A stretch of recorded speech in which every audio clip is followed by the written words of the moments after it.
ഒരു ദിവസത്തേക്കായി ഇനി ഒരുപാട് പണം ചിലവഴിക്കേണ്ട.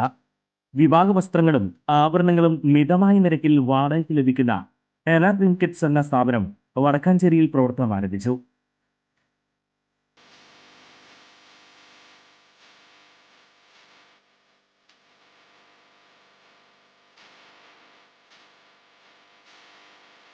സേവർ ചിറ്റപ്പള്ളി MLA ഉദ്ഘാടനം ചെയ്തു.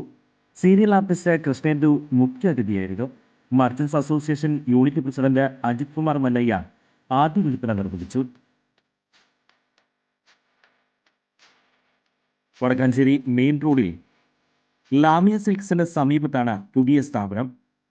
കൂടുതൽ വിവരങ്ങൾക്ക് വിളിക്കേണ്ട നമ്പർ 8921862766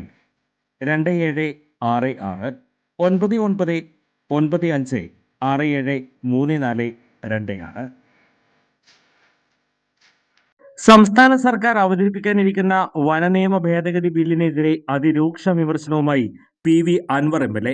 വ്യാപക പ്രത്യാഘാതങ്ങളുണ്ടാക്കുന്ന ബില്ല് കേരളത്തിലെ 1.30 കോടി ജനത്തെ ബാധിക്കുന്നതാണെന്ന് അദ്ദേഹം പറഞ്ഞു.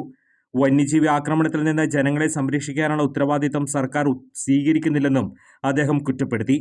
പുതിയ ബില്ല് നിയമമായാൽ വന്യജീവി ആക്രമണത്തിൽ പ്രതിഷേധിക്കാൻ പോലും അവസരം ജനത്തിന് ഉണ്ടാകുകയില്ല. ഫോറസ്റ്റ് ഉദ്യോഗസ്ഥനെ തുറിച്ചു നോക്കിയാൽ പോലും കേസെടുക്കാവുന്ന സാഹചര്യമാണ് വരാൻ പോകുന്നത്. ആരെയും ഭയപ്പെടുത്താൻ ഫോറസ്റ്റ് ഉദ്യോഗസ്ഥരെ അനുവദിക്കുന്ന നിയമമാണിത്. പ്രതിപക്ഷം ശക്തമായി ഇടപെടേണ്ട വിഷയമാണ്. കേന്ദ്ര സർക്കാരിന്റെ നിർദ്ദേശമില്ലാതെയാണ് സംസ്ഥാന സർക്കാർ ഭേദഗതിക്ക് ഒരുങ്ങുന്നത്.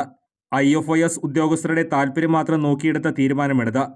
ഇതിനെതിരെ ജനുവരി 3, 4, 5 തീയതികളിൽ വയനാട് പാർലമെന്റ് മണ്ഡലത്തിൽ പ്രചരണ ജാഥ നടത്തുമെന്നും അദ്ദേഹം പറഞ്ഞു.